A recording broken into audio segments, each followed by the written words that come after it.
नमस्कार। मेरे इस नॉलेज वर्ल्ड यूट्यूब चैनल पर एक बार पुनः आप लोगों का स्वागत है। आज हम लोग राजनीति विज्ञान विषय के अंतर्गत राजनीति विज्ञान के अध्ययन की पद्धतियों पर चर्चा करेंगे। तो चलिए हम लोग शुरू करते हैं राजनीति विज्ञान की अध्ययन पद्धति। राजनीति विज्ञान का अध्ययन करते समय यह कठिनाई आती है कि इसका अध्ययन किस प्रकार किया जाए, अर्थात अध्ययन करने के लिए हम कौन कौन सी पद्धति अपनाएं। इस कठिनाई को दूर करने के लिए तथा राजनीति विज्ञान का व्यवस्थित ज्ञान प्राप्त करने के लिए राजनीति विज्ञान की अध्ययन पद्धतियों को दो भागों में विभाजित किया गया है।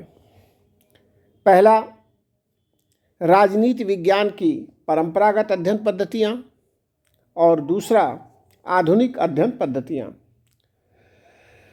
जहाँ तक राजनीति विज्ञान की परंपरागत अध्ययन पद्धतियों की बात है तो ये 5 भागों में बांटी गई हैं, जिसमें पहला है पर्यवेक्षणात्मक अध्ययन पद्धति अर्थात ऑब्जर्वेशन मेथड। दूसरा, ऐतिहासिक पद्धति हिस्टोरिकल मेथड। तीसरा, तुलनात्मक पद्धति कंपैरेटिव मेथड। चौथा, प्रयोगात्मक पद्धति एक्सपेरिमेंटल मेथड। और पांचवा, दार्शनिक पद्धति अर्थात फिलोसॉफिकल मेथड।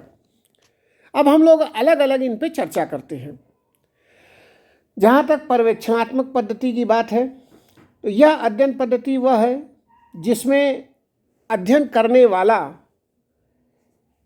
वर्तमान समय में या कहा जाए अत्यंत निकट से राज्य के संगठन, क्रियाकलापों, राजनीतिक घटना चक्रों एवं संस्थानों का पर्यवेक्षण करता है। व्यवहारिक रूप से यह पद्धति अत्यंत उपयोगी है, क्योंकि अध्ययनकर्ता स्वयं देखकर और स्वतः अनुभव प्राप्त करके तर्क द्वारा निष्कर्ष निकालता है। एक तरह से कहा जाए तो यह घूम के करने वाली अध्ययन पद्धति है। जेम्स ब्राइस ने इस पद्धति का प्रयोग कर अमेरिकन संघ तथा आधुनिक प्रजातंत्र मॉडर्न डेमोक्रेसी नामक पुस्तक की रचना की। मॉन्टेस्क्यू ने अपनी पुस्तक स्पिरिट ऑफ लॉज की रचना इसी पद्धति से की। इसी प्रकार वेब दंपत्ति सिडनी और बैट्रिस वेब दोनों ने इसी पद्धति का प्रयोग कर सोवियत कम्युनिज्म नामक ग्रंथ की रचना की। जॉन गंथर ने एशिया, अफ्रीका और यूरोप के विभिन्न देशों का भ्रमण कर इनसाइड एशिया, इनसाइड अफ्रीका तथा इनसाइड यूरोप नामक पुस्तकों की रचना की। फिर भी इस पद्धति की कुछ सीमाएं भी हैं, जैसे सभी राजनीतिक अध्ययनकर्ताओं को विभिन्न देशों में जाकर पर्यवेक्षण करने का अवसर नहीं प्राप्त होता। एक तरह से ये महंगी अध्ययन पद्धति है। जहाँ तक ऐतिहासिक पद्धति की बात है तो राजनीति विज्ञान में राज्य के भूत, वर्तमान तथा भविष्य का अध्ययन किया जाता है। ऐतिहासिक पद्धति के द्वारा हम राज्य एवं उसकी संस्थाओं के भूतकालीन स्वरूप का अध्ययन कर उसके वर्तमान स्वरूप का ज्ञान प्राप्त करते हैं। राजनीति विज्ञान के अध्ययन के लिए यह पद्धति भी बहुत उपयोगी है। अरस्तु, लास्की, मैकियावेली जैसे विचारकों ने इसी पद्धति के आधार पर कहीं न कहीं अपने विचारों में इसका प्रयोग किया है। जहाँ तक इस पद्धति की सीमाओं की बात है तो इसकी भी कुछ सीमाएं हैं। ऐतिहासिक पद्धति वास्तव में देखा जाए तो वर्तमान एवं भविष्य की सभी समस्याओं का एक सर्वमान्य हल प्रस्तुत नहीं कर पाती। इसीलिए इसकी कुछ सीमाएं हैं। यहाँ तक कि अगर हम इतिहास में देखें तो घटनाओं का केवल वर्णन किया गया है। अतः कहा जाए तो इसकी उपयोगिता सीमित क्षेत्र में हैं। जहाँ तक तुलनात्मक पद्धति की बात है, तो तुलनात्मक पद्धति के अंतर्गत अध्ययनकर्ता विभिन्न राज्यों, उनके संगठन, उनकी नीतियों एवं क्रियाकलापों का तुलनात्मक अध्ययन करता है। राजनीति विज्ञान में इस पद्धति का सबसे पहली बार प्रयोग राजनीति विज्ञान के जनक अरस्तु ने किया था।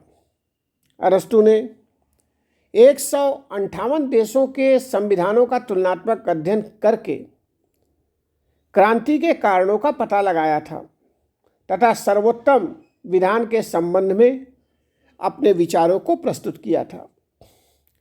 मॉन्टेस्क्यू ने फ्रांसीसी संविधान की ब्रिटिश संविधान से तुलना करते हुए शक्ति पृथक्करण सिद्धांत की रचना की।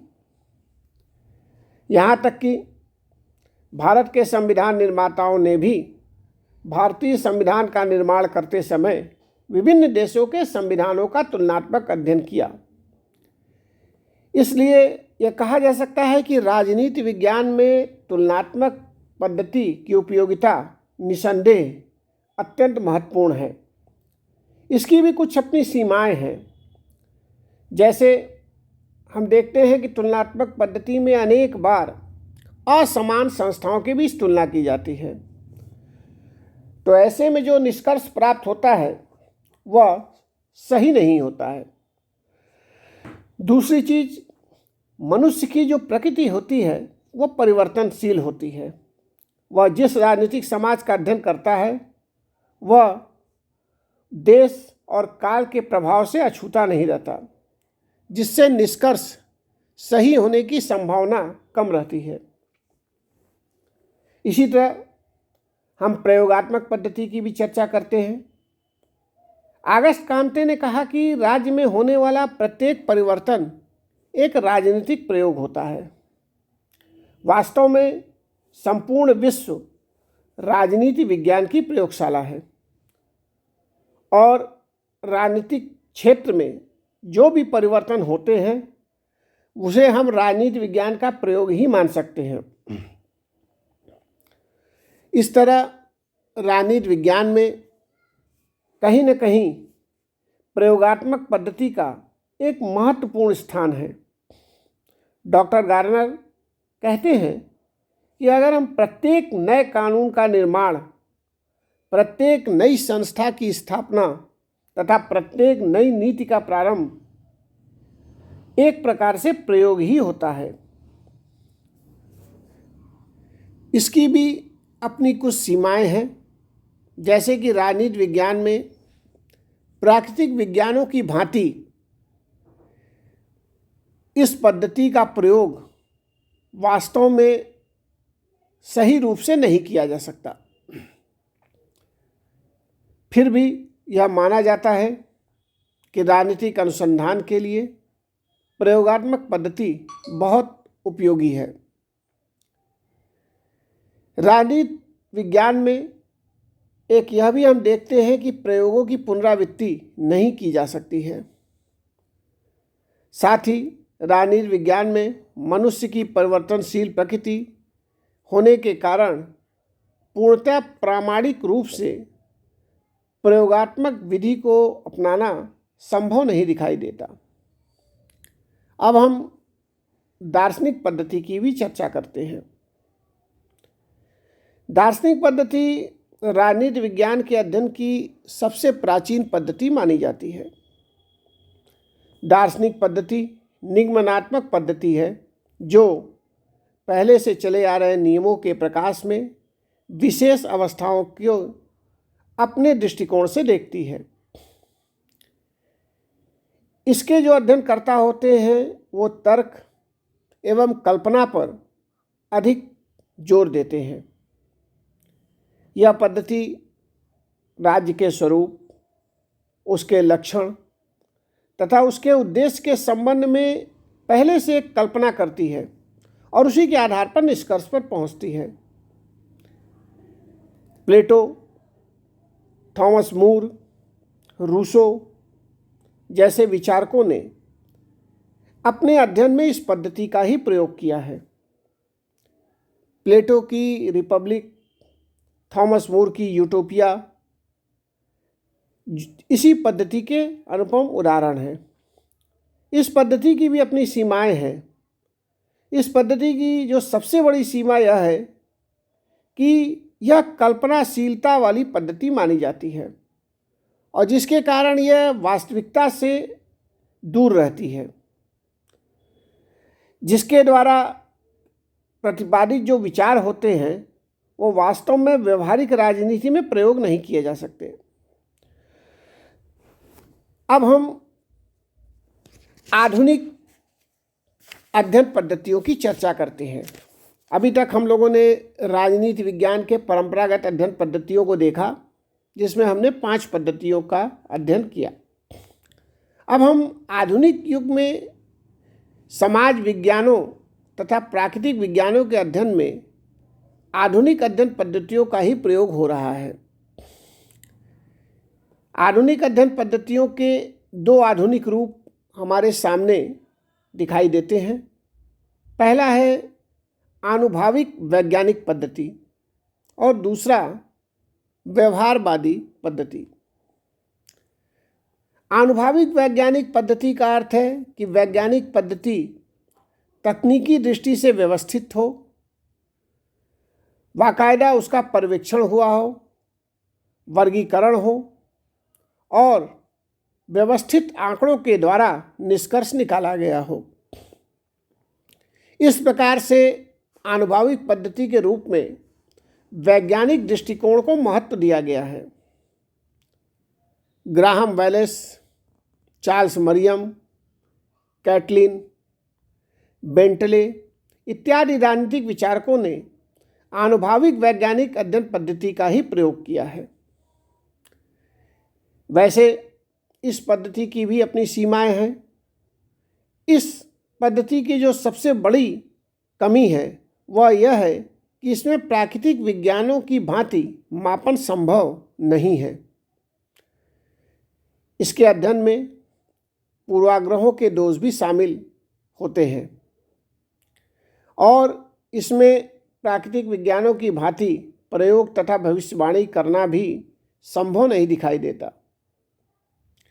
अब हम आधुनिक अध्ययन पद्धतियों में व्यवहारवादी पद्धति पर भी चर्चा कर ले। राजनीति विज्ञान के अध्ययन में इस पद्धति का इस समय सबसे अधिक महत्व है। व्यवहारवादी विचारक व्यक्ति या समूहों के राजनीतिक व्यवहार को अधिक महत्वपूर्ण व प्रमुख मानते हैं।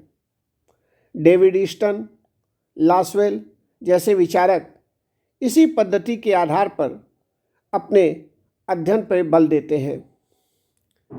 वास्तव में देखा जाए तो व्यवहारवादी पद्धति ने ही राजनीति विज्ञान के अध्ययन को वैज्ञानिक रूप प्रदान किया है।